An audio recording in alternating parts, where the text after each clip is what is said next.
நீங்க தான் இந்த உலகத்திலேயே ரொம்ப அன்லக்கியான பர்சன் நினைச்சிட்டு இருக்கீங்களா? அப்ப இந்த வீடியோ உங்களுக்காக தான். நான் தெளிவா சொல்ல போறத கேளுங்க. என்னோட வீடியோ இப்ப நீங்க பாத்துட்டு இருக்கீங்கல்ல, அப்பவே நீங்க ரொம்ப லக்கியான பர்சன் ஆயிட்டீங்க. என்னோட வீடியோ நீங்க பாக்குறதுனால நீங்க லக்கியான பர்சன் நான் சொல்ல. சரி, வேணா ஒரு ஆசைக்கு இப்படி சொல்லிக்கலாம். இந்த வீடியோ பாக்குறதுக்கு உங்க மொபைல்ல இன்டர்நெட் இருக்குல்ல, அதை பாக்குறதுக்குன்னு உங்களுக்கு மொபைல் இருக்குல்ல, உங்களுக்கு போட்டுக்கிறதுக்குன்னு ஒரு ட்ரெஸ் இருக்குல்ல, உங்களுக்கு ஒரு ஃப்ரெண்டு இல்ல ரிலேஷன் சொல்லிக்க யாரோ ஒருத்தர் இருக்காங்கல்ல, ஸோ நீங்கள் லக்கியான பர்சன் தான். ஏன்னா இதெல்லாம் இல்லாமே இந்த உலகத்தில் நிறைய பேர் இருக்கிறாங்க. ஸோ நீங்கள் லக்கியான பர்சன் தான். இது எல்லாத்தையும் தாண்டி இந்த உலகத்தில் உயிர் வாழ்றதுக்குன்னு உங்களுக்கு மூச்சுன்னு ஒன்று இருக்குல்ல, உயிர்னு ஒன்று இருக்குல்ல, ஸோ நீங்கள் லக்கியான பர்சன் தான். ஸோ லைஃப்பை ப்ளேம் பண்ணாதீங்க.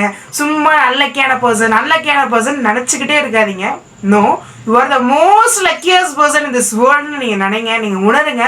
அப்போ ஒன் டே நீங்கள் ரொம்ப பவர்ஃபுல்லான பர்சனாக மாறுவீங்க. அது யாராலையும் மாற்ற முடியாது. எப்போ பாரு எனக்கு எதுவுமே சரியாக வரல, நான் எது செஞ்சாலும் ஜெயிக்காமே போகிறேன் அப்படின்னு நினச்சி புலம்பிக்கிட்டே இருக்காதீங்க. நெக்ஸ்ட் நம்ம என்ன செய்யணும் அப்படிங்கிற விஷயத்த மட்டும் பாருங்க. நான் ரொம்ப அன்லக்கியான பர்சன் சொல்லிக்கிட்டே இருக்காதீங்க.